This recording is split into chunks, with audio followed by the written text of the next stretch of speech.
Hermanos, he estado esta semana estudiando el Evangelio según San Juan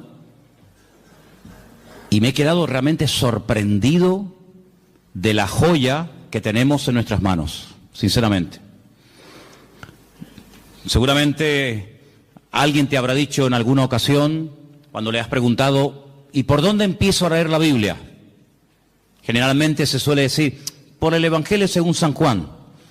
Y yo no sé si lo decimos porque lo consideramos un evangelio muy sencillo y como una persona está empezando y no sabe nada de la Biblia, pues empieza por San Juan, pero alguien dijo en cierta ocasión que el Evangelio según San Juan es tan sencillo y tan fácil de entender que cualquier niño podría leerlo y entenderlo sin ningún problema. Pero al mismo tiempo también se ha dicho que es un evangelio tan profundo que puede volver loco a un auténtico teólogo, a un auténtico estudiante o indagador de verdades profundas. El Evangelio según San Juan es una auténtica joya, una auténtica maravilla. Les animo a que lo lean, tiene 21 capítulos, es muy fácil de leerlo, un par de capítulos por día, aunque te aseguro que en cuanto empieces a leerlo te vas a enamorar. Porque es un libro completamente diferente. Completamente diferente. De hecho, cuando vas a una escuela bíblica a estudiar la asignatura llamada los Evangelios, Mateo, Marcos y Lucas se llaman los Evangelios sinópticos y se estudian los tres juntos. Pero hay una clase para estudiar aparte, el Evangelio según San Juan, porque es, ya te digo, completamente diferente a los demás otros evangelios. Es el último que se escribió.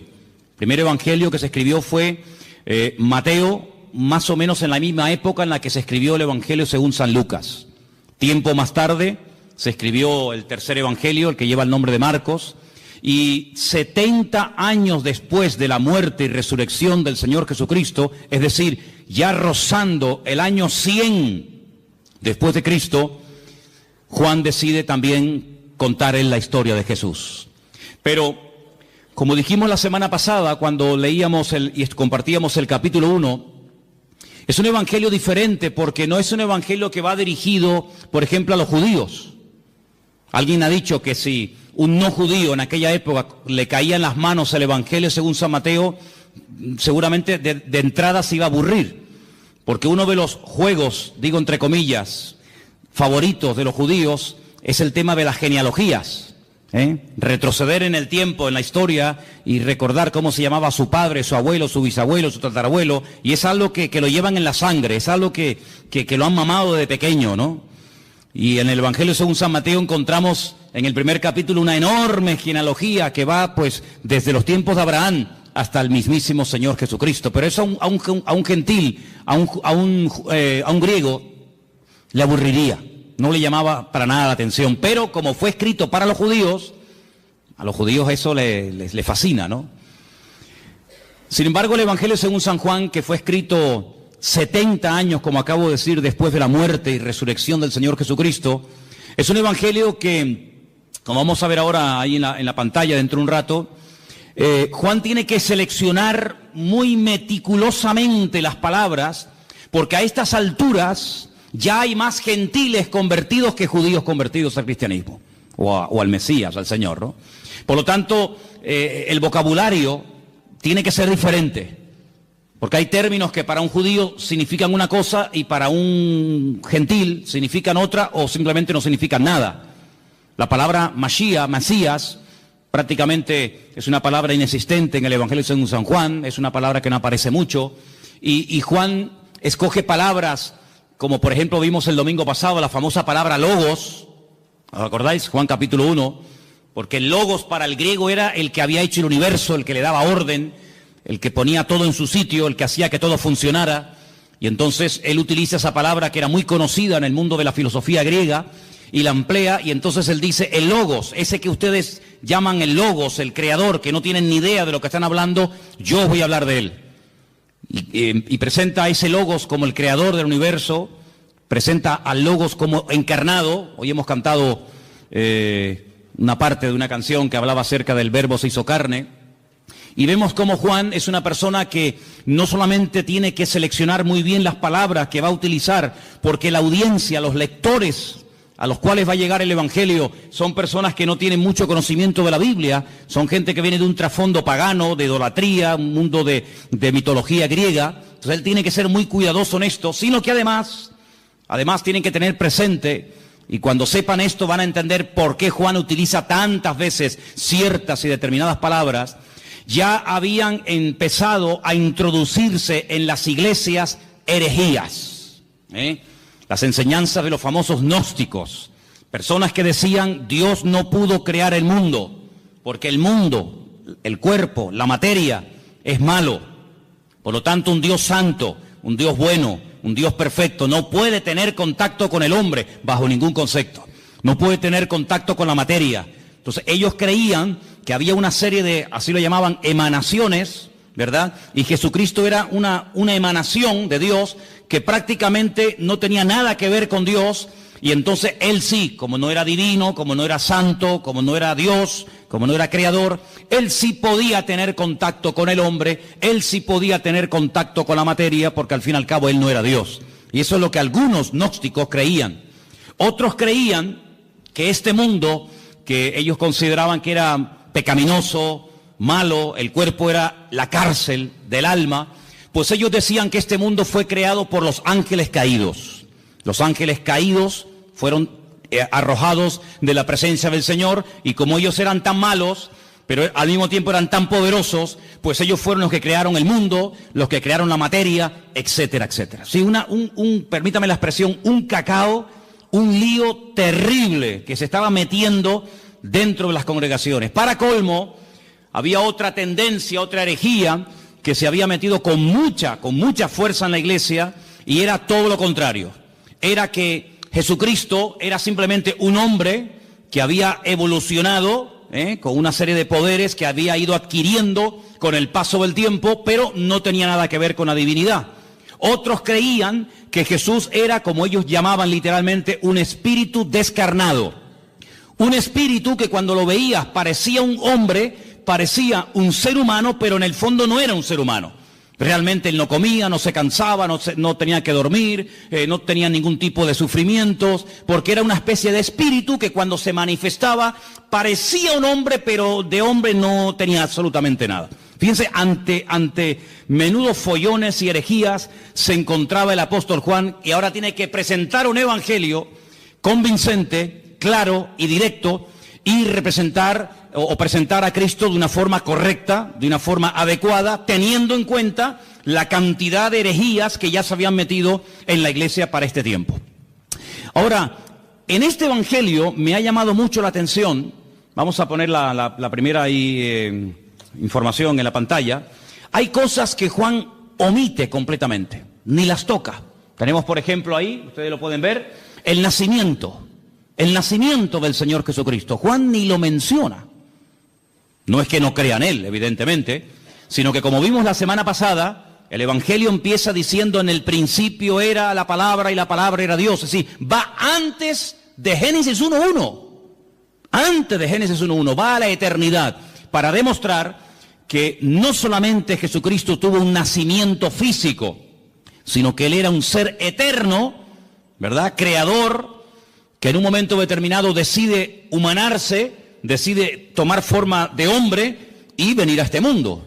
Por lo tanto, él, el tema del nacimiento, como ya sabe que lo han tocado otros evangelistas, como por ejemplo Mateo, como por ejemplo Lucas, él ese tema no lo toca. Tampoco habla del bautismo, no es algo a lo cual Juan le quiera dar énfasis. No habla de las tentaciones del Señor Jesucristo, que aparecen muy bien explicadas en algunos evangelios. No hace mención a lo que llamamos la última cena, la cena donde Jesús parte el pan y el vino con sus discípulos y establece lo que llamamos el nuevo pacto. No habla de la agonía de Cristo en el huerto de Getsemaní, donde allí es machacado, donde allí es triturada su voluntad y donde allí, digamos, se rinde completamente al Padre diciendo: no se haga mi voluntad sino la tuya. Eso ni lo toca. No habla tampoco de la ascensión de Cristo. Si quieres buscar ese tema, ese momento, en Juan no lo busques porque no lo vas a encontrar. Tampoco habla de parábolas, Por ejemplo, el Evangelio según San Mateo está lleno de parábolas. ¿Por qué? Porque él intenta presentar el reino de Dios, pero sin embargo Juan lo que intenta presentar al rey del reino de Dios, que es el Señor Jesucristo, por lo tanto no habla de las parábolas. Tampoco aparecen milagros de liberaciones de demonios. Incluso la palabra milagro, él la sustituye por una palabra que es la palabra moftim, en plural, que es la palabra señales. Y es la palabra que aparece, fijaros a dónde se remonta Juan. Juan era un hombre con un conocimiento de la palabra tremenda, tremenda. Él se remonta al llamamiento de Moisés, allí en Éxodo, capítulo 4, donde Moisés habla mal, Moisés dice, no me van a creer, no me van a oír, y entonces el Señor dice, no, yo te estoy diciendo que te van a oír, yo te estoy diciendo que te van a recibir, que tú vas a sacar a mi pueblo y lo vas a traer aquí, y tú estás diciendo que no. Es decir, ¿me estás llevando la contraria? Pues te voy a enseñar lo que le pasa a una persona cuando habla mal. Mete la mano en tu pecho. Metió la mano en el pecho y le dice, sácala ahora. Y cuando la sacó, estaba totalmente leprosa. Y se vuelve a meterla. Sácala, ya está limpia.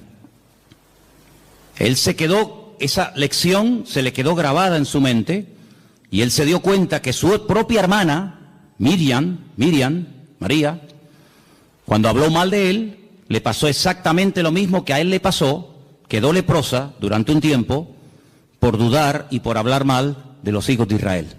¿Qué te parece? Y no solamente eso, sino que le dice, ¿y ahora qué tienes en tu mano? Dice, tengo una vara. Dice, tírala al suelo, y se convirtió en serpiente. Si le estás dando lugar al enemigo, cada vez que hablas mal. Cógela por la cola y volvió otra vez a convertirse en vara, a convertirse en palo. Estas dos señales, no las olvides en tu vida. Cuando vayas a Egipto, muéstrales estas dos señales para que ellos aprendan a hablar y para que sepan lo que puede ocurrir cuando una persona utiliza mal el poder de la lengua y puede darle lugar al enemigo. Así que estas señales, esa palabra moftim, es la misma que utiliza Juan en su Evangelio cuando dice que el Señor Jesucristo hizo muchas señales, las cuales no están escritas en este libro. Dejadme que os lea este versículo. Jesús hizo además muchas otras señales en presencia de sus discípulos, las cuales no están escritas en este libro. Él lo dice bien claro. Todo lo que Jesús hizo, todo lo que el Señor enseñó, todos los milagros de Cristo no están escritos en este libro. Pero estas se han escrito para que creáis que Jesús es el Cristo, el Mesías, el Hijo de Dios, y para que creyendo tengáis vida eterna. Así que él emplea la palabra señales, y ahora después hablaremos un poquito de eso. Así que estas cosas que les he mencionado no aparecen en el Evangelio según San Juan, pero mira tú por dónde. Si Juan no hubiera escrito su Evangelio, todas estas cosas que vamos a ver a continuación, la siguiente por favor, nunca sabríamos absolutamente nada de estas cosas que vamos a mencionar ahora, porque no las menciona ni Mateo, ni Marcos, ni Lucas. Si yo les preguntara a ustedes, sin leer el Evangelio según San Juan, cuál fue y dónde hizo el Señor Jesucristo su primer milagro, nunca lo sabríamos. Nunca sabríamos que el primer milagro de Cristo fue en Caná de Galilea, convirtiendo el agua en vino. Porque nadie lo menciona, pero Juan sí.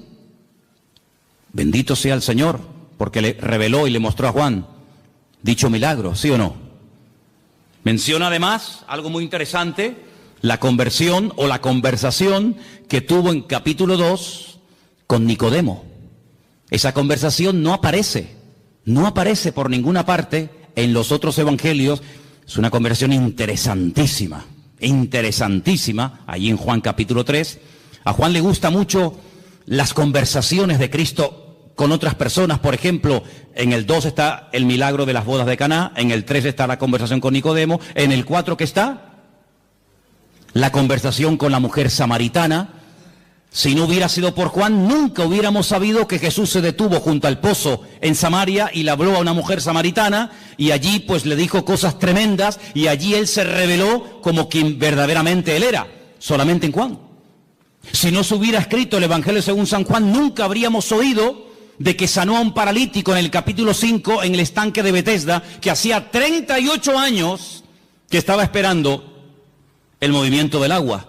Fíjate tú por dónde, hermano, me quedé sorprendido, y es así. Si no hubiera sido por Juan, nunca hubiéramos oído hablar de Lázaro. La resurrección de Lázaro, su amigo en Betania, solamente la encontramos en el capítulo 11 del Evangelio según San Juan. Nunca nos hubiéramos enterado de que el Señor Jesucristo se agachó para lavarle los pies a sus discípulos, porque eso no lo cuenta ningún otro evangelista más que solamente Juan. Nunca hubiéramos recibido o tenido una enseñanza que va, fíjate, desde el capítulo 14 hasta el capítulo 17 del Evangelio según San Juan, hablando acerca del ministerio, de las funciones del Espíritu Santo, el bendito Consolador.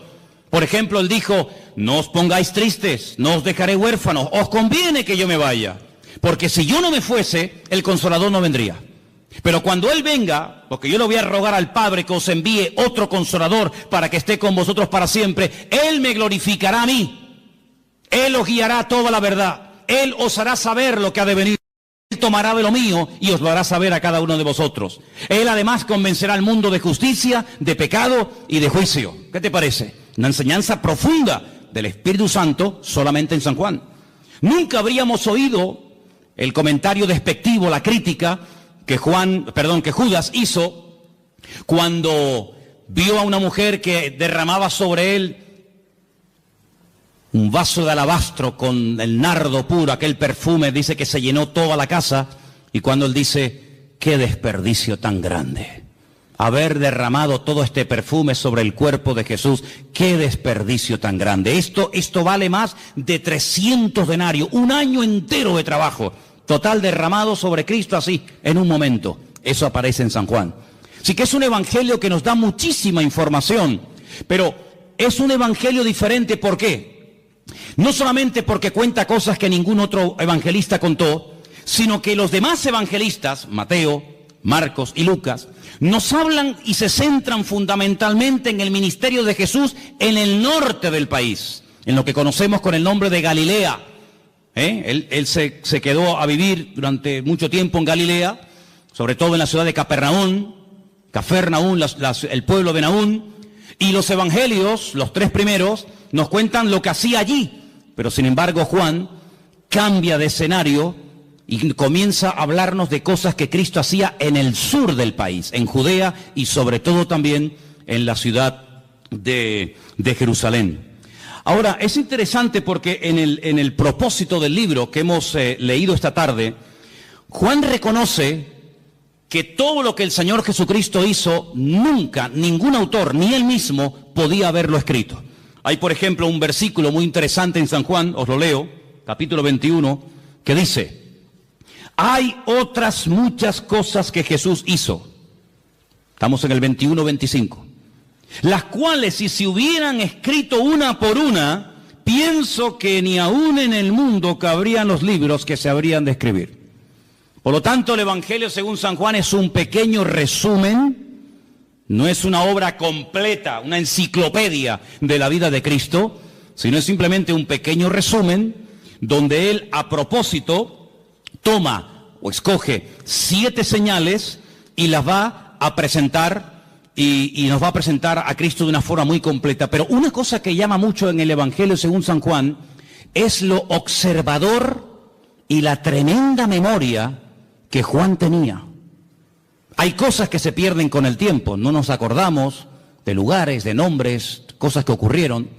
Sin embargo, vais a ver que Juan, por ejemplo, yo he hecho una lista de cosas que cuenta Juan que demuestran que tenía una memoria tremenda, pero aparte de tener una memoria tremenda, era un hombre muy observador. Por ejemplo, él dice que cuando aquel niño dio aquellos panes y aquellos peces para dar de comer a aquella multitud, ¿os acordáis del milagro, sí o no?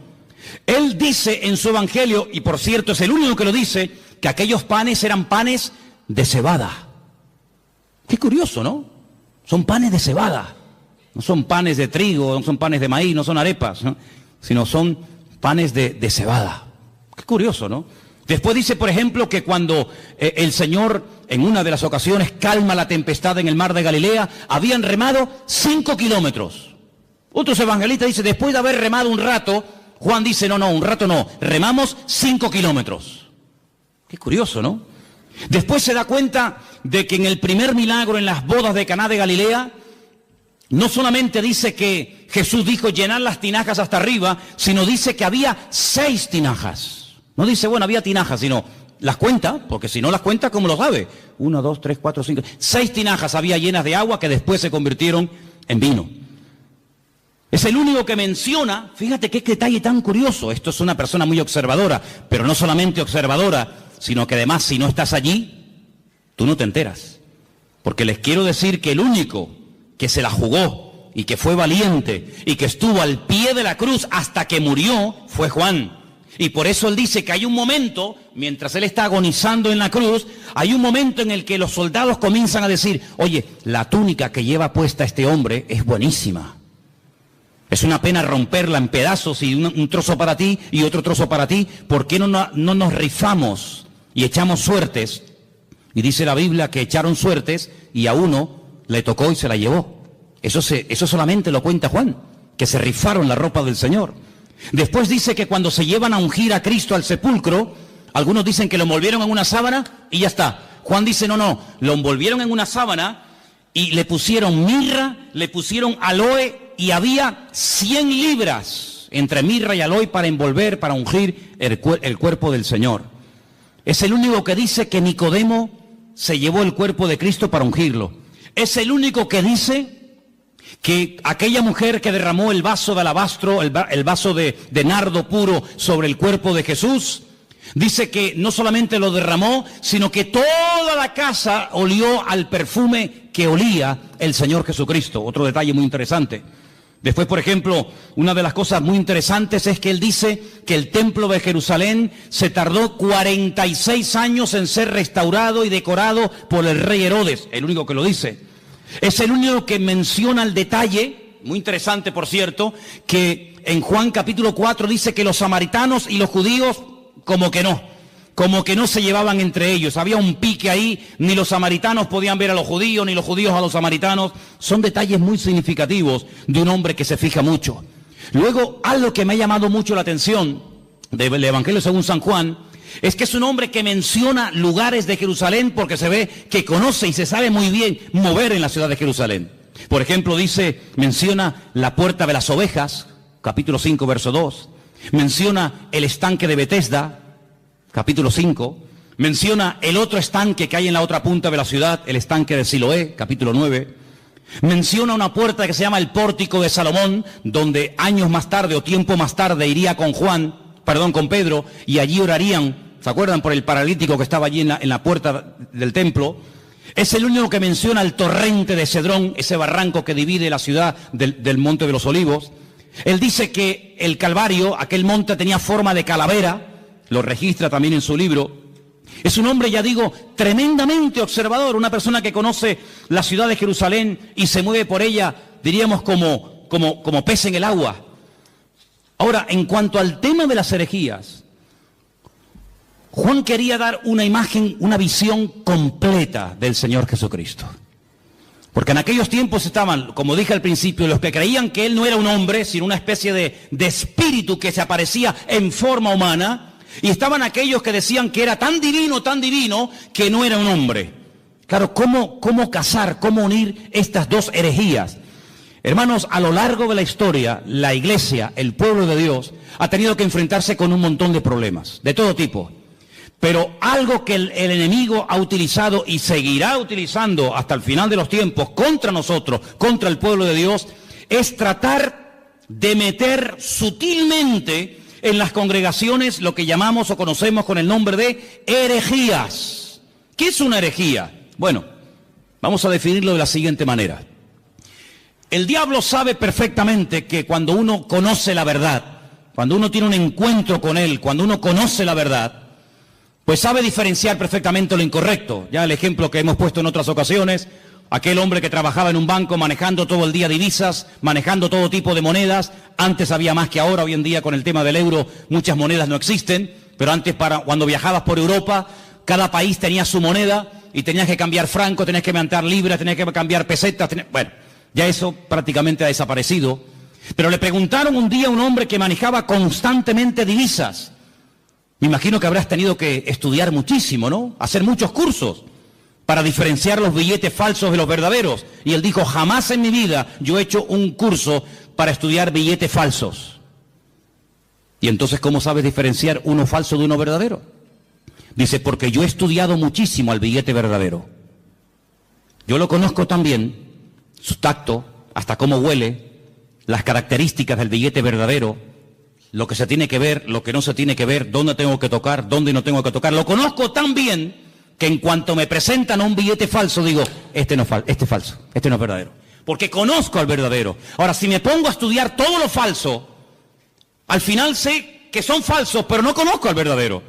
Y lamentablemente vemos que hoy en día también hay gente así, han estado un poco de tiempo en los mormones, un poco de tiempo en los Hare Krishna, un poco de tiempo en los Rosacruces, un poco de tiempo con los testigos de Jehová, un poco de tiempo con los evangelistas, un poco de tiempo con no sé quién. Al final tienen un cacao en la cabeza terrible, conocen tanto a sectas y filosofía, pero no conocen la verdad.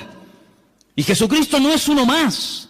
Lo que Juan hace es presentar la verdad, porque él dice, la verdad os hará libres. Si yo empiezo a rebatir y a discutir y esto, no, con la discusión no llegamos a ninguna parte. Yo lo que voy a hacer es proponerme, seleccionar una serie de señales, presentaros la verdad de la forma más completa y variada y profunda posible, porque cuando lleguéis a conocer la verdad, cuando lleguéis a intimar con la verdad, os vais a dar cuenta de que lo falso ya no tiene ningún atractivo, ya no tiene ninguna tentación para vuestra vida, porque la verdad no solamente os hará libres, sino que la verdad os hará felices. ¿Cuántos dicen amén?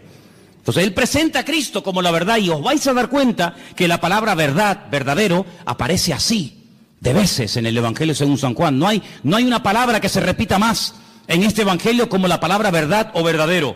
Tengo aquí una pequeña lista, no están todos, pero para que veáis.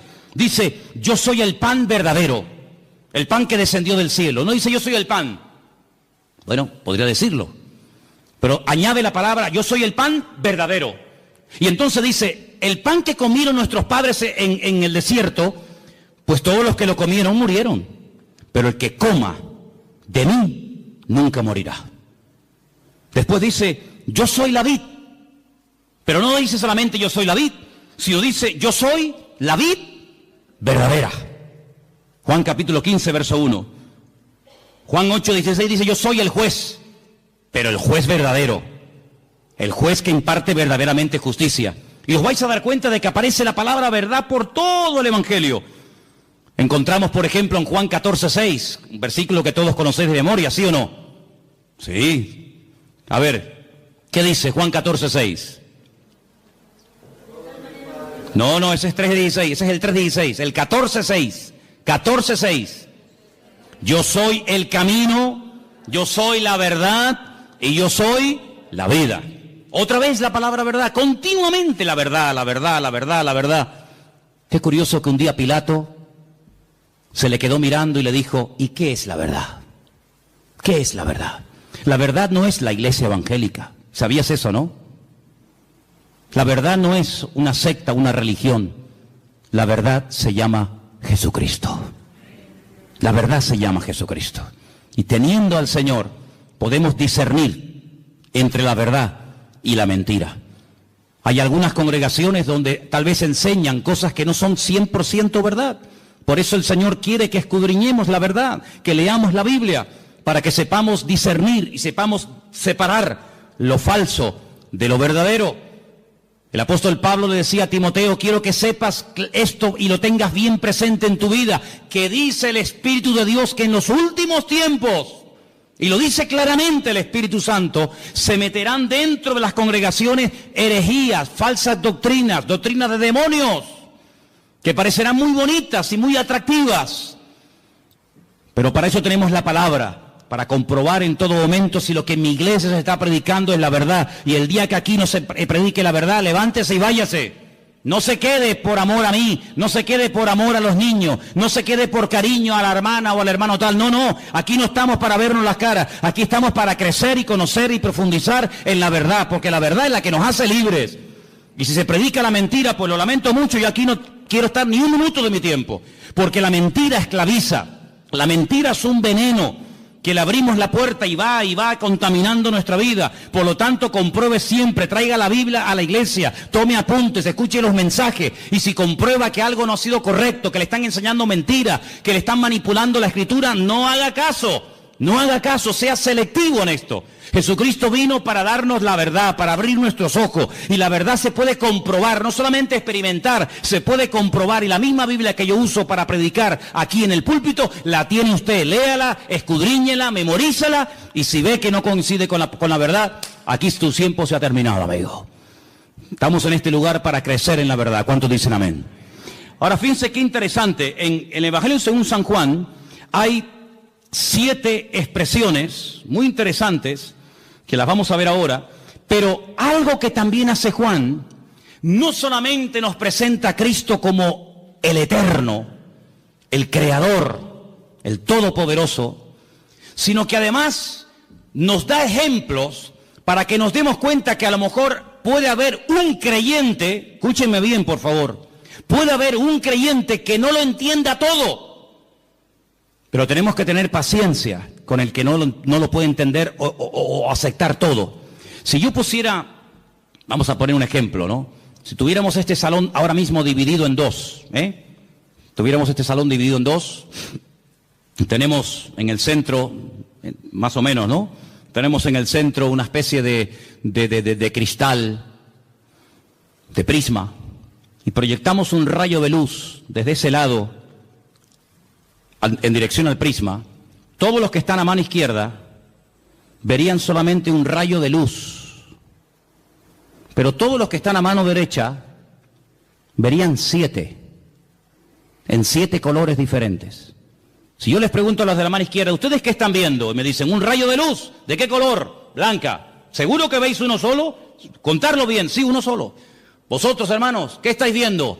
Pues estamos viendo 7 rayos de 7 colores diferentes. Pero ¿cómo puede ser que unos vean 7 y otros vean 1? ¿Quién está viendo la verdad? Todos. Lo que pasa es que unos están a un lado y otros están a otro lado. Y estos, por estar en un lado, ven más que los que están en otra parte. ¿En qué lado te encuentras de tu relación con el Señor? Hay gente que no ve más allá de lo que ven sus ojos, y por eso se hunden. Por eso se desaniman, porque no ven más allá. Y como le dijo el Señor a Pedro, no pones la mira en los 7 rayos, no pones la mira en las cosas de arriba, sino en las de la tierra. Y claro, cuando uno mira a lo de la tierra se derrumba. Cuando uno mira a lo de la tierra uno se deprime, la fe te la destruye el mundo. Pero cuando tú levantas la mirada, tú ves más allá. Y eso es lo que Juan quiere. No solamente presentarnos al Señor Jesucristo como divino, como creador, como un ser eterno, sino que también lo presenta como humano. Y fijaros las citas que os voy a dar para los que tomen nota, ¿no? En capítulo 2, verso 15, vemos a Cristo enfadado, con un látigo. Comienza a echar fuera a todos los que vendían en su casa y los llama ladrones. Me habéis convertido mi casa en cueva de ladrones. En el capítulo 4, verso 6, te lo encuentras cansado y sediento junto a un pozo, pidiendo un vaso de agua a una mujer samaritana. El Verbo hecho carne, cansado del camino, pidiendo agua. Sus discípulos en el capítulo 4, verso 31, le daban de comer, porque lo notaban que era la hora de comer y él no había comido. En el capítulo 11, prácticamente todo el capítulo te lo encuentras llorando, quebrantado, emocionado, identificándose con el dolor de haber perdido a un amigo, a un ser querido. En el capítulo 1 y en el capítulo 8, verso 58, te lo encuentras en su preexistencia, Te lo encuentras que Él sabe perfectamente lo que tiene la persona. Por eso Cristo no es un hombre que hace muchas preguntas. Ponte un día a hacer un estudio, te animo a que lo hagas. Empieza a buscar en la Biblia cuántas preguntas Cristo hacía. Generalmente muy pocas. Y la pregunta es ¿por qué? ¿Por qué Jesús no preguntaba cosas a la gente? Porque Él tiene todas las respuestas. Porque Él sabe todas las respuestas. Nosotros para saber ciertas cosas tenemos que preguntar, ¿y cómo fue? ¿Y dónde no fue? ¿Y quién estaba? ¿Y quién no estaba? ¿Y estabas tú? ¿No estabas tú? ¿Y fue arriba? ¿Fue abajo? ¿Era de noche? ¿Era de día? Tenemos que hacer muchas preguntas. Él no hace apenas preguntas, porque Él tiene todas las respuestas. Encontramos en el capítulo 17, verso 5, a Jesús. Lo encontramos diciendo que Él tuvo gloria con el Padre. La misma gloria que tenía el Padre, Él la tenía. Y lo encontramos bajando del cielo en el capítulo 6. Pero fíjate tú qué interesante. Encontramos al Señor Jesucristo cansado, lo encontramos al Señor Jesucristo pidiendo agua, lo encontramos dormido en una barca y al mismo tiempo diciéndole a aquella mujer, 5 maridos has tenido y el que ahora tienes no es el tuyo. Diciéndole a uno, he aquí un verdadero israelita. Y le dice, pero si nunca nos hemos visto, dice, yo te vi a ti cuando estabas debajo de la higuera. Y cuando te lo encuentras en el Evangelio según San Juan diciendo, yo soy antes de Abraham. Yo existo antes que Abraham el patriarca. Y le dicen, ¿tú? ¿Pero cómo vas a ser tú antes que Abraham si tú no tienes ni 40 años? Y él les dice, os aseguro que yo soy antes de Abraham. Y yo te digo, no lo dice la Biblia, pero yo también te digo que hasta Abraham habló con el mismísimo Señor Jesucristo. Y el Señor Jesucristo habló con el mismísimo patriarca Abraham. ¿O quién te crees que era Melquisedec? Melquisedec, Melech Tzadik, el rey de justicia, sin genealogía, sin padre, sin madre, sin principio de fin ni de días. Allí estaba el Señor, dándole pan y vino al patriarca Abraham, y el patriarca Abraham dándole los diezmos a Melquisedec, el rey de Salem, el rey de justicia. ¿Qué te parece? Ahora, a lo largo del capítulo, a lo largo del libro del Evangelio según San Juan, encontramos en 7 ocasiones al Señor Jesucristo utilizando la expresión Anojí. En hebreo hay 2 formas de decir yo. La habitual, la común, la que se suele utilizar siempre, la que todo el mundo usa es Aní. Aní, yo, Aní. Pero cuando Dios dice yo, generalmente Él utiliza otro yo que no lo utiliza el ser humano. Es el yo, el pronombre personal, primera persona, que utiliza Dios, y es Anojí. Anojí es yo cuando habla Dios y Aní es yo cuando habla un ser humano. En el Evangelio según San Juan encontramos 7 Anojí. Juan 6:48, Anojí lejen Jaim, yo soy el pan de vida, el pan verdadero. Anojí or haolam, Juan 8:12, yo soy la luz del mundo. Encontramos al Señor diciendo, yo soy la puerta de las ovejas, Juan 10:7. Encontramos en Juan 10:11 diciendo, yo soy el buen pastor. Lo encontramos en Juan 11:25 diciendo, yo soy la resurrección y la vida. Lo encontramos en Juan 14:6 diciendo, yo soy el camino, la verdad y la vida. Y lo encontramos en el 15:1 diciendo, yo soy la vid verdadera. Y todas las veces que dice eso, dice Anojí, Anojí, Anojí. Por eso la gente se quedaba diciendo, ¿pero este qué está diciendo? Hoy en esta iglesia ha habido algo impresionante que a mí me ha impactado muchísimo. Y es que se ha cantado y se ha pronunciado el verdadero nombre de Dios. El nombre que habéis pronunciado esta tarde en esa canción, que después la vamos a cantar al final, otra vez más, es el verdadero nombre de Dios. Y ese nombre tiene que ver con la existencia, tiene que ver con la existencia misma.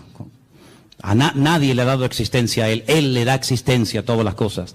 Pero hay algo muy interesante en el Evangelio según San Juan, y es que nuevamente aparecen 7 ventanas. Fíjate qué interesante, se llaman señales. Yo llamo a 7 ventanas a través de las cuales puede ver más allá. Porque algo que tenemos que tener presente, y Juan lo hace de una forma muy sutil, pero muy bien presentada, es que cuando te habla de un milagro, cuando te habla de algo que hace el Señor, Él te deja como en puntos suspensivos para que tú pienses y veas que no solamente es un milagro, algo que ocurre en un momento puntual del tiempo, sino que es una señal, es una forma de indicarte que detrás de ese milagro hay una manifestación de la gloria de Dios. De hecho, hay momentos en los que el Señor Jesucristo dice que los milagros que hacía no los hacía tanto por la compasión o porque le daba pena al pobrecito paralítico o el pobrecito ciego, sino que la palabra que se emplea en el Evangelio según San Juan detrás de cada señal o milagro es: esto fue hecho, esto se realizó para la gloria de Dios. Porque un milagro no es algo que solamente suple la necesidad en el momento de una persona. Una persona está leprosa, ¿qué quiere? Pues que se sane la lepra. Una persona está poseída por demonios, ¿qué es lo que quiere? Ser libre de esta atadura espiritual. Una persona no ve y Jesús, ¿qué quieres que te haga? Pues quiero ver, o no puedo caminar, levántate y camina. Sino que el Señor va más allá de la necesidad temporal de la persona. Esto lo hago para la gloria de Dios. Cuando lo dicen los discípulos en Juan capítulo 9, ¿y este hombre que no tiene ni ojos, que están huecas las cuencas, no tiene el globo ocular, este hombre, esto es algo terrible. Esto no es normal que una persona nazca con las cuencas de los ojos vacías. El padre tuvo que cometer un pecado terrible, ¿no? Y este es el castigo de Dios, o él mismo. Y Jesús le dijo: ni una cosa ni otra. Este hombre nació así, sin posibilidad de ver. Si a este hombre, ni operándolo, el mejor oftalmólogo del mundo no podría devolverle la vista a este hombre, porque este hombre no tiene globo ocular, está hueca, no tiene nada. Yo solamente he visto a un hombre en toda mi vida así. Ciegos hemos visto todos, y de vez en cuando pues vemos a algún ciego, pero solamente vi a un hombre en la puerta de Damasco, en Jerusalén, hace unos cuantos años atrás. Lo vi y me llamó tanto la atención porque tenía la cuenca de los ojos hueca, vacía, no tenía el globo ocular. Así era el problema de este hombre. Y los discípulos nunca habían visto algo semejante. Le dicen: pero, ¿qué pecado terrible tuvo que cometer sus antepasados o él para nacer así? Y Jesús dijo: ¿no sabes por qué este hombre ha nacido así? Ya estamos buscando siempre, perdonen, las cuatro patas a los gastos, ¿no? Que si una maldición, que si un trabajo de hechicería, que si el pecado del abuelo, que si una maldición hereditaria. No, mira, quítense todo ese rollo de la cabeza. ¿Saben? Les voy a decir la verdad. ¿Saben por qué este hombre nació así? Para que se manifieste hoy delante de todos ustedes la gloria de Dios. Entonces, ¿qué hace el Creador? ¿Qué hace el Señor? Coge barro, le hace el globo ocular, como una albondiguilla, ¿no? Se la pone en los ojos y le dice: vete a lavarte al estanque de Siloé, que está en la otra punta, allí bajando el torrente de Cedrón. Vete allá a lavarte. El pobrecito va calladito, sin protestar, humilde. Cuando llega al estanque de Siloé, el hombre se quita el barro de los ojos y vuelve viendo. Y los judíos le dicen: pero tú no puedes hacer eso, hoy es Shabbat, no se puede quebrantar el Shabbat. Y dice: ¿cómo que no? El que me dijo, el que me untó los ojos con barro, él fue el que me dio la orden, discutan con él si quieren. Ese hombre es un pecador, le dicen, es un pecador. ¿Un pecador? Pues menudo pecador, porque ustedes, siendo tan santos y tan religiosos, nunca me solucionaron mi problema, y este que ustedes dicen que es un pecador, me ha mandado a lavarme al estanque de Siloé y regreso viendo. Y nunca, le dice el ciego a estos religiosos, nunca se ha oído en la historia, y se ve que conoce la Biblia, nunca se ha oído en la historia que un pecador, que un hombre malo, le haya dado la vista a un ciego. Y además solamente os digo algo, yo solamente sé que antes era un ciego y que ahora veo. Y llaman a los padres y entrevistan a los padres, le dicen: ¿este es vuestro hijo? Dice: sí. Dice: ¿cómo recobró la vista? Y los padres dicen: no sé, pregúntenle a él tiene edad suficiente, tiene 40 años, pregúntenle a él. Y ahí empieza un tira y una floja, que si sí, que si no, que si se puede, que si no se puede. Hermano, el cumplimiento de un mandamiento no evita o no nos impide que cumplamos otros. Si yo, por cumplir con un mandamiento, me olvido de que la Biblia no solamente tiene uno, sino tiene cientos de mandamientos, estoy cometiendo una gravísima equivocación. Estoy haciendo un sobreénfasis sobre algo que ni siquiera prohíbe la Biblia. Y este hombre al final, con un humor tremendo, le dice: ¿será que me estáis preguntando tantas cosas porque también ustedes se quieren convertir en discípulos de él? Y le dicen: nosotros no tenemos necesidad de convertirnos ni ser discípulos de nadie. Y lo echaron de la sinagoga, dice la Biblia. Lo echaron. Claro, cada vez que lo veían en el culto, amigo, era un testimonio. Y Jesús se lo encuentra al día siguiente, le dice, ¿qué te pasó? Y le dice que me echaron de la sinagoga, no me dejan congregarme, se enfadaron contigo. Y le dice Jesús, ¿tú crees en el Hijo del Hombre? ¿Tú crees en el Mesías? Dice, ¿y quién es ese? Dice, yo, el que estoy hablando contigo. Dice, claro, Señor, ¿cómo no voy a creer en ti? Increíble, ¿eh? Todo esto lo cuenta San Juan. Si no fuera por este hombre, si no fuera por este evangelio, nos hubiéramos perdido cosas tremendas. Pero sobre todo algo que me llama la atención, que yo creo que Juan lo hizo a propósito. Lo dejó para el final, y quiero que lo leamos en esta tarde, es el capítulo 21, donde se produce algo que ni Mateo, ni Marcos, ni Lucas jamás contaron. Yo no sé si les dio vergüenza o por respeto, no lo sé, pero nunca fueron capaces de tocar este tema.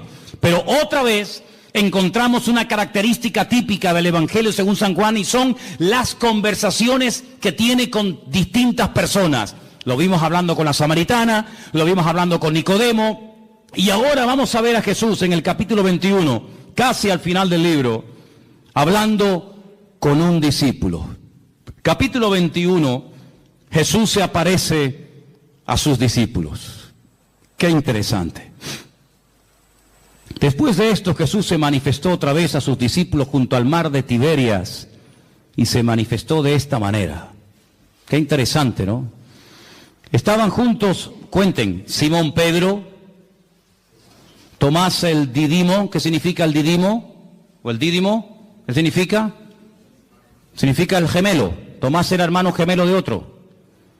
Natanael, el que era de Caná de Galilea, los hijos de Zebedeo, hijos, hablan plural, ¿quiénes eran? Juan y Santiago, y otros dos de sus discípulos. Simón Pedro les dijo, voy a pescar. Ellos le dijeron, vamos también nosotros contigo. Fueron y entraron en una barca, y aquella noche no pescaron nada, nada. Toda la noche, para arriba, para abajo, echa la red aquí, echa la red, nada.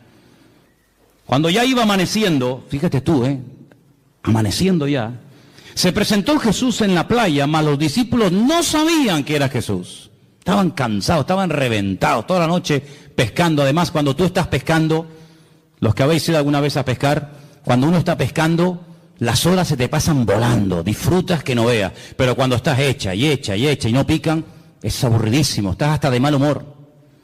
Les dijo Jesús, hijitos, ¿tenéis algo de comer? Ellos le respondieron, no, no tenían ni para comer. Increíble. Jesús les dijo, echad la red a la derecha de la barca y hallaréis. Entonces la echaron y ya no la podían sacar por la gran cantidad de peces. Qué milagro, ¿eh? Así, en segundos, lo que no hicieron en toda la noche. Verso 7. Entonces aquel discípulo a quien Jesús amaba, le dijo a Pedro, es el Señor. Es el Señor, esto solamente pasa por la mano de Dios. Es el Señor. Simón Pedro, cuando oyó que era el Señor, se ciñó la ropa, porque se había despojado de ella, se echó al mar y se echó a nadar hasta la orilla. Y otros de sus discípulos vinieron con la barca arrastrando la red de peces, pues no distaban de tierra sino como unos 200 codos. Y al descender a tierra, vieron brasas puestas y un pez encima de ellas y pan. ¿Se han preguntado alguna vez, ¿y de dónde sacó el Señor este pez? No tenía red, no tenía caña. El Señor no necesita nada de esto. Seguramente le habrá dicho a uno, para el fuego. Y hace, no hay problema. Jesús le dijo, traed de los peces que acabáis de pescar. Y fíjate qué curioso, otra vez lo que os dije al principio, qué observador es este hombre. Otro hubiese dicho, había un montón de peces, Manolo, un montón, pero fíjate lo que dice Juan. Subió Simón Pedro y sacó la red a tierra llena de grandes peces, y podía haber puesto el punto y ya está. Pero Juan dice, no, la red estaba llena, y Juan los tuvo que contar, hermanos. Tuvo que fijarse, porque si no, o esto es una mentira, o de dónde sacó este dato. Es que él estaba allí, y él dice, la red estaba llena, pero había 153, y aún siendo tantos, la red no se rompió. Recuerda que el versículo 11 dice, grandes peces. Grandes peces, 153. Bueno, ¿y por qué no fueron 205, 89, 34? ¿Por qué 153? ¿Y por qué lo dice? ¿Será que esto es una forma de rellenar un texto? Siempre hemos dicho y hemos enseñado que en la Biblia no sobra nada. Amén, hermanos. Todo tiene una razón, todo tiene una explicación. El idioma hebreo es alfanumérico. Las letras son números, los números son letras. Juan hace así y dice 153. Juan es judío, Juan no es canario, no es alemán, no es latinoamericano. Juan es judío. Juan ve letras y al momento ve números. Ve números y ve letras. Es la mentalidad. Está en el chip del cerebro del judío. El judío hace así y ve una palabra y sabe cuánto suma la palabra. Porque cada letra es un número y cada número es una letra.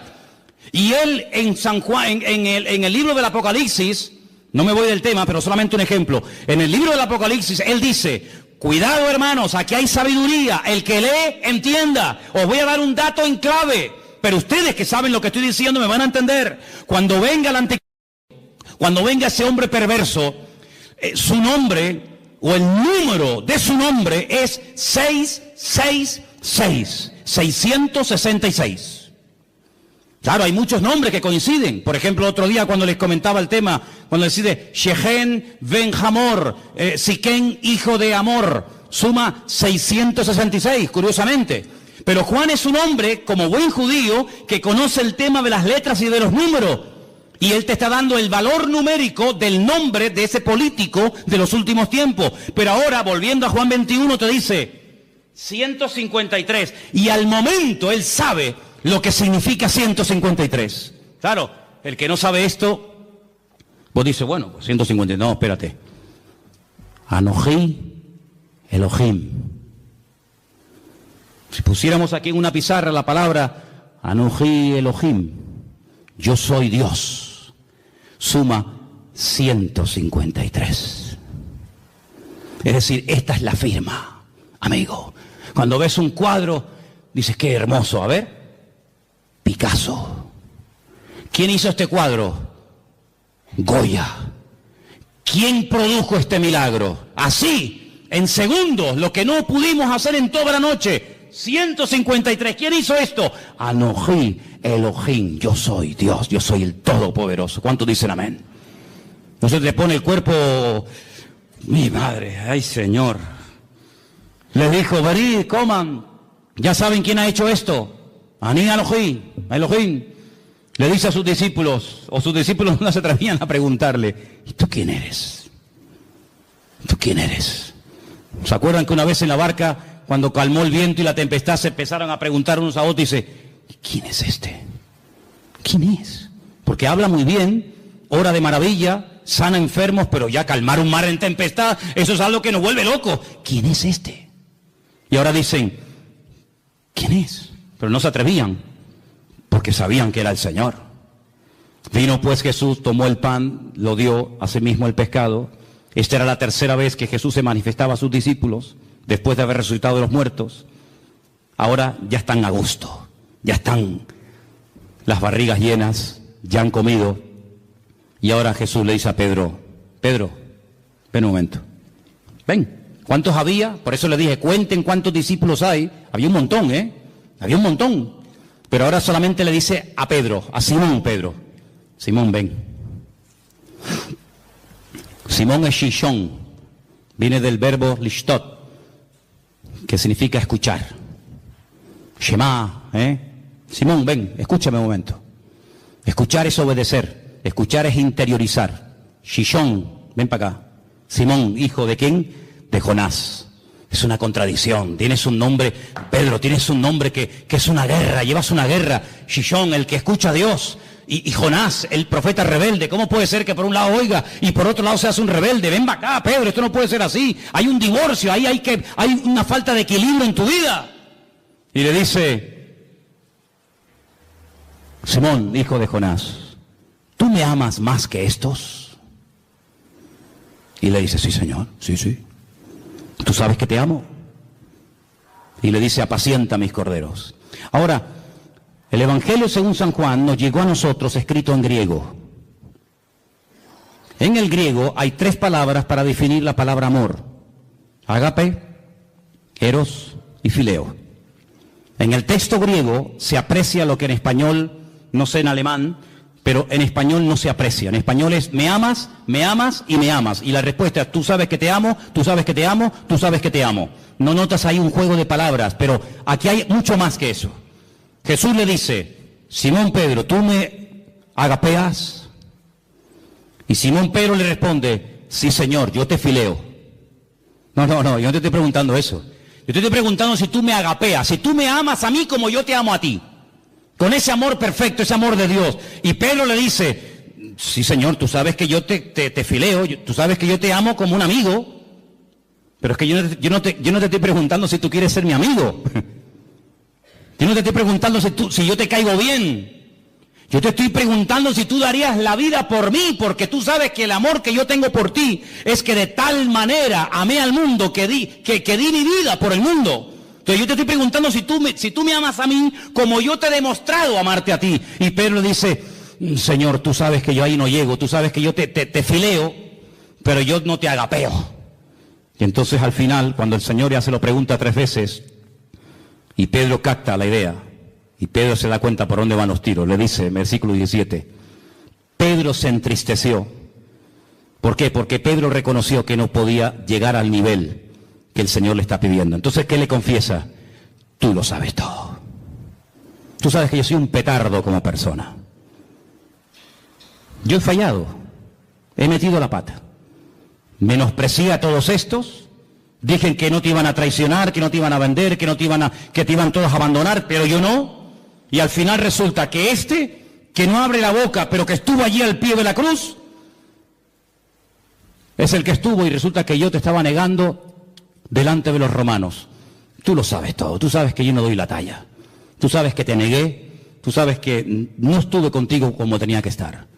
Pero tú lo sabes todo. Y el Señor, que mira el corazón, y no mira solamente el fallo o el tropiezo accidental, sino mira el corazón, la nobleza de esa persona, le dice: apacienta mis ovejas. Porque de cierto te digo, cuando eras más joven, te ceñías, ibas a donde querías, mas cuando ya seas viejo, extenderás tus manos, te ceñirá otro y te llevará a donde tú no quieras. Y esto dijo, dando a entender con qué muerte había de glorificar a Dios. Y dicho esto, añadió: sígueme. Vemos en el Evangelio según San Juan, ¿te imaginas que hubiera terminado en el capítulo 20?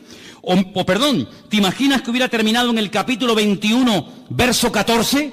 Que el Evangelio terminara así, lee el 14. Esta era la 3ª vez que Jesús se manifestaba a sus discípulos, y después de haber... Cerramos el Evangelio y todos estaríamos tan contentos, ¿sí o no?, de tener un Evangelio maravilloso. Pero gloria a Dios por el capítulo 21. Porque el capítulo 21 nos muestra que el Señor Jesucristo se va a Galilea, va a buscar, claro, pero es que el Padre también buscó al hombre que le falló. Adán, ¿por qué te escondes? ¿Dónde estás? Y ahora el Hijo, buscando a Pedro, llamándolo, como llamaba el Señor, el Padre, el Creador, el universo, llamaba al primer hombre. Ahora es el Hijo, ¿verdad?, buscando a Pedro para restaurarlo, para darle otra oportunidad, para ponerlo otra vez en primera línea, para decirle: apacienta mis corderos, y además te voy a dar un premio increíble, Pedro. Te voy a dar la mejor jubilación que se le puede dar a un predicador en toda la historia. Y el premio es que te voy a dejar morir como yo morí. Menudo premio, ¿no? Te voy a dar el privilegio de morir crucificado como yo, y así me vas a glorificar a mí. ¿No dice que me amas? Pues si me amas hay que demostrarlo, amigo. Y así murió Pedro. Pero antes fue restaurado, y antes fue un hombre que se volvió a acercar al Señor. Entonces el Evangelio según San Juan, vemos a Cristo como el Creador, como el Verbo hecho carne, divino, total y absoluto, sin ningún tipo de limitaciones, ninguna. Pero al mismo tiempo lo vemos compasivo, lo vemos extendiendo la mano al necesitado, lo vemos identificándose y acercándose con gente que en aquellos tiempos nadie jamás se acercaría a una persona. Cuando los discípulos lo ven hablando con una mujer, dice: No puede un hombre, y más un judío, hablar en público con una samaritana, pero el Señor está allí. Entonces, amados hermanos, encontramos en el Evangelio según San Juan el amor de Dios manifestado. Y si esto fuera poco, cuando Juan hace así, te dice, ahora te voy a decir cómo es el Señor. Juan capítulo 2, convierte el agua en vino, en buen vino, el Señor de la calidad. Juan capítulo 4, lo vemos al Señor sanando, vete a tu casa, tu criado está sanado, el Señor del espacio. Lo vemos en el capítulo 5, ¿cuánto tiempo llevas ahí? 38 años, levántate y anda, el Señor del tiempo. Juan capítulo 6, multiplicando los panes y los peces, lo poco hace mucho, el Señor de la cantidad. En el 2 era la calidad, en el 6 es la calidad. En el 6 lo vemos al Señor calmando la tempestad, el Señor por encima de la creación no lo domina, la creación se somete al Creador, a Él, al Eterno. En el capítulo 9, ¿quién pecó? Este o su padre, la mala suerte, la desdicha, no, este milagro es para la gloria del Señor. Capítulo 9, el Señor de la gloria. Y el examen final, capítulo 11, déjalo como está, ya huele. 4 días lleva ahí dentro, no mueva, deja las cosas como están. El Señor dice, ¿no te he dicho que si crees verás la gloria de Dios? Capítulo 11, yo soy la resurrección y la vida, y ahora lo voy a demostrar. Lázaro, sal fuera. Y Lázaro salió fuera porque es el autor de la vida. Y con estas 7 señales, son 7 ventanas a través de las cuales puede ver lo grande que es nuestro Dios. ¿Necesitas algo? Seguro que en una de estas señales te sientes identificado. Seguro que en una de estas 7 ventanas donde Juan proyecta la gloria y la majestad y la singularidad del Señor, te sientes identificado y puedes apropiarte de cada una de ellas. Porque el Señor Jesucristo no termina en el Evangelio según San Juan crucificado, agonizando dentro de una tumba, comido por bichos, por gusanos, no. En el Evangelio según San Juan el Señor Jesucristo termina vivo, resucitado de entre los muertos. Y por eso dice en uno de los Evangelios, no busquéis entre los muertos al que vive, porque Él ha resucitado. ¿No es una maravilla el Evangelio según San Juan? ¿Sí o no? Dale un aplauso al Señor en esta tarde. Y léelo durante toda la semana. Gózate, aleluya. Disfruta de este Evangelio. Es una maravilla tenerlo en nuestras manos. Cierra tus ojos, por favor. Cierra tus ojos ahí donde estás. Bendito sea el nombre del Señor. Qué regalo tan maravilloso el Señor nos hizo. Qué regalo tan extraordinario. Bendito sea Dios. Muchas cosas hizo el Señor, sí. Juan lo dice, pero si crees en estas que te acabo de contar, tendrás vida eterna en su nombre. Y en esta tarde, Señor, te damos gracias porque hemos conocido la verdad y la verdad nos ha hecho libres. Aleluya. Gracias, Señor. Gracias. La verdad no se puede comprar con dinero. No nacemos conociendo la verdad. La verdad tiene nombre, hay que buscarla. A veces la verdad cuesta encontrarla porque buscamos en caminos equivocados. Pero cuando buscamos adecuadamente, la verdad sale a la luz. Y si buscas la verdad, búsquela en las páginas de la Biblia. En la Biblia encontrarás al Dios verdadero, al Dios vivo, al Dios todopoderoso.